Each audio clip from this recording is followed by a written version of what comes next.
Hello, and welcome to the One Idjit's Thoughts On podcast. I'm Paul Mackey. Yes, on Monday I totally forgot not recording on Sunday and thought it was the first, and therefore the very next day after Dog Days.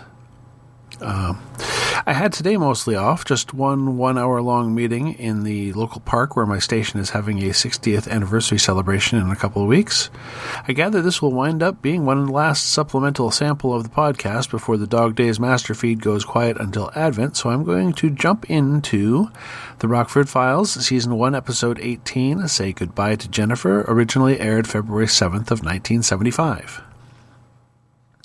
And on that date, the LA Times made public the existence of Project Azorian, which involved the cover story that Howard Hughes was doing mining exploration for manganese nodules, when in fact he had nothing to do with this ship that was named the Hughes Glomar Explorer, whose actual mission was to attempt to salvage as much as possible of a wrecked Soviet submarine from the ocean floor.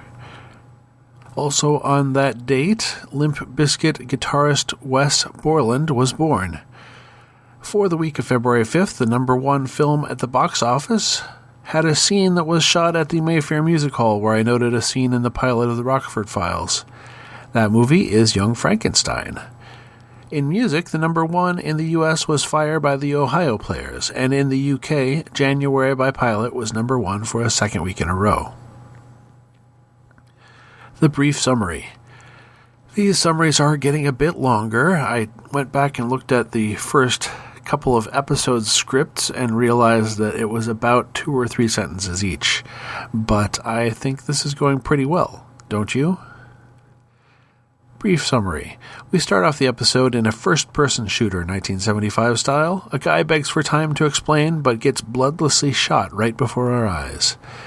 Rockford's friend Mitch doesn't think his model Jennifer Ryburn did it, but since she's on the lam, he wants her found. At Mitch's studio, Rockford says that it does look like she is the likely murderer, and that he does not work open police cases.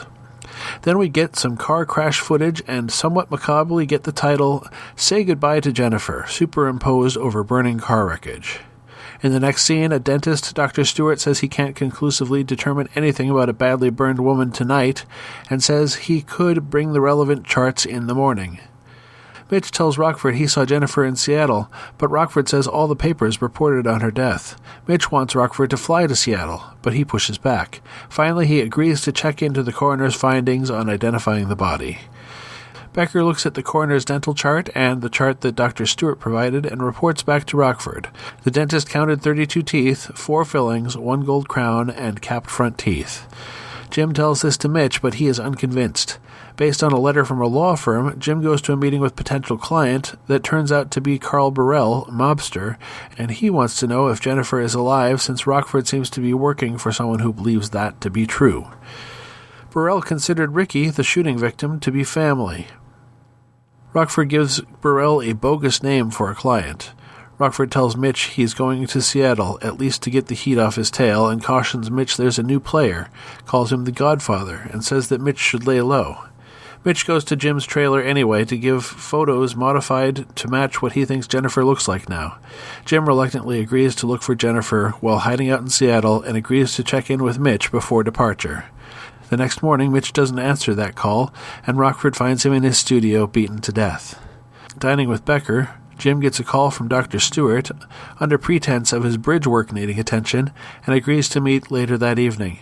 Becker is amused by the whole light con Jim used to arrange the meeting, asks to see his bridge work, and Jim says he has 32 teeth like everybody else.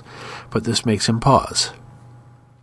We see Burrell's goons talk about how they're going to rough up Dr. Stewart and not to make the same mistake they made last time, beating too hard, like with Mitch. Rockford finds Stewart beaten up. Jim points out that his model girlfriend, a few years back, had her back teeth pulled for a thin-faced look, a look he recognized in Jennifer Ryburn as well, but the body in the morgue had a full set of teeth.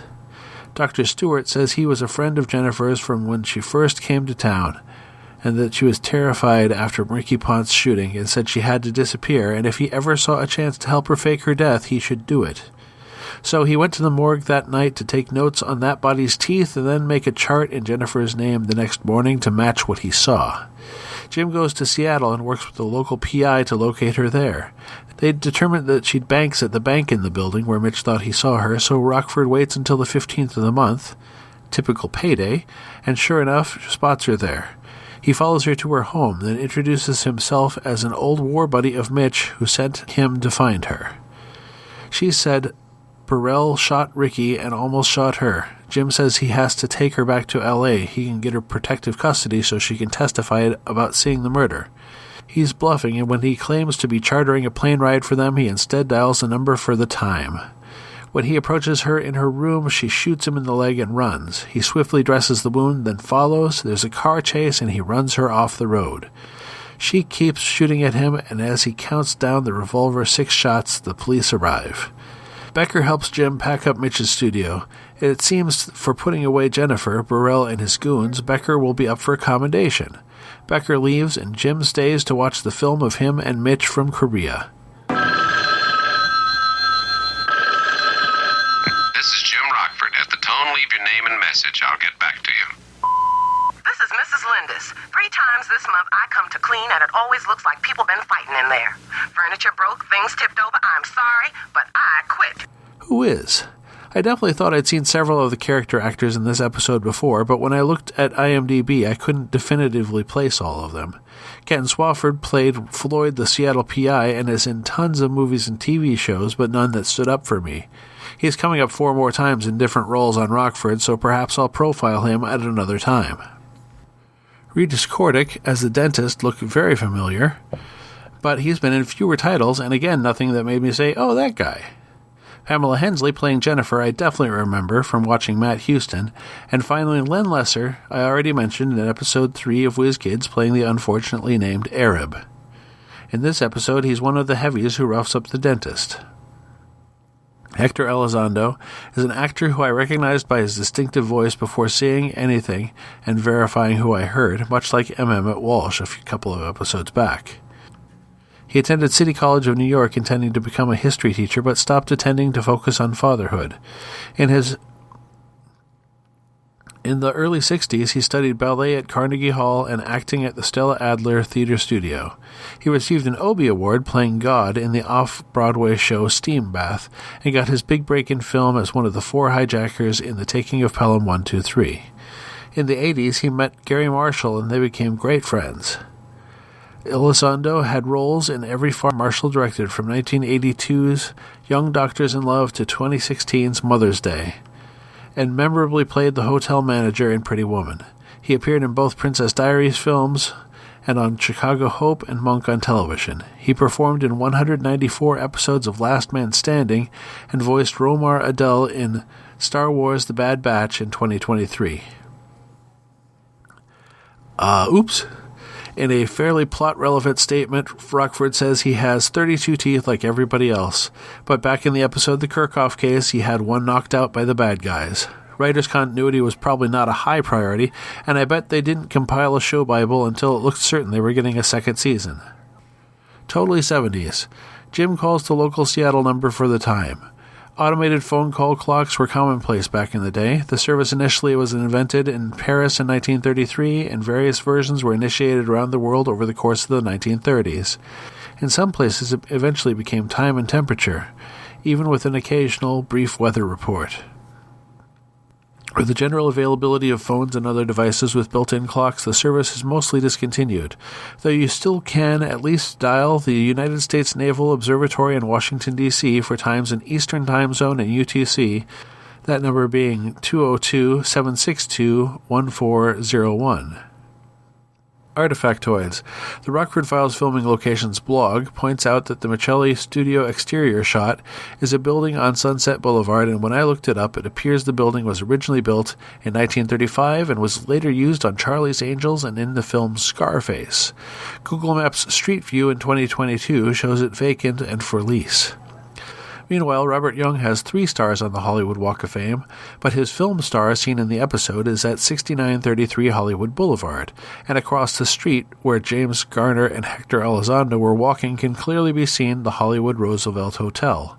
The star is currently in front of Madame Tussauds Museum, built in 2009, but the Roosevelt remains as depicted. The Roosevelt was built in 1926, and the finance group included Louis B. Mayer, Mary Pickford, Douglas Fairbanks, and Sid Grauman. It was constructed for $2.5 million, $44.5 million in today's dollars. Its Blossom Ballroom was the site of the first Academy Awards, many more of which were later located across the street at Grauman's Chinese Theater. It is known for being where Marilyn Monroe lived for 2 years while starting out. The pool was where she shot her first professional shoot, and she allegedly first met Arthur Miller at the restaurant. Other claims have Errol Flynn making bathtub gin in the barbershop, and Shirley Temple learning her stair-step dance on the hotel stairs. Where it is seen in this episode, it was at a low point. In the 1950s, the ownership at the time demolished key architectural features, covered others, and painted the whole thing sea foam green. It wasn't really saved until 1985 when Radisson Group bought it and carried out a $35 million restoration. It has since been listed as a Los Angeles Historic Cultural Monument and nationally listed as one of the Historic Hotels of America by the National Trust for Historic Preservation. So what worked? I thought it was a middling episode, but not a bad one. They tried to do a lot within the television hour. I found it genuinely surprising they killed Mitch barely halfway through the episode. The final confrontation with Jennifer was acceptable television, not fantastic, but the whole idea was the journey up to that point, right? I did appreciate that Jim was so reluctant to reminisce, but still watched that film reel from Korea in the end. What didn't work? Well, I'm not a good actor.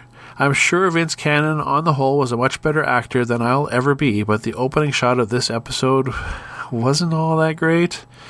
I'm sure that having to act opposite the camera instead of a person with a gun also made it difficult. Alright, and I'm not saying it didn't work exactly, but the stock ambulance footage looked like it could have been dated looking even in 1975. I'm sure that as the visual shorthand it was used for, nobody blinked an eye when it aired. Maybe I'm wrong, and lots of 1975 ambulances still looked like these ones. So next time is the Rockford Files Season 1, Episode 19, Charlie Harris at Large. Happy hunting! You've been listening to the One Idjit's Thoughts On podcast produced by Paul Mackey in association with Nimlas Studios.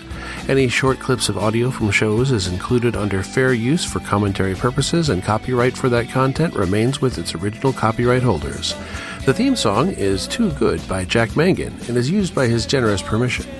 One Idjit's Thoughts is produced under a Creative Commons Attribution, Non-Commercial, No Derivatives 4.0 International License. You can find more episodes of this podcast and many other fine podcasts at nimlas.org. You can contact me by emailing idjitcastpodcast@gmail.com or commenting on episodes at nimlas.org. Let's make our own memories.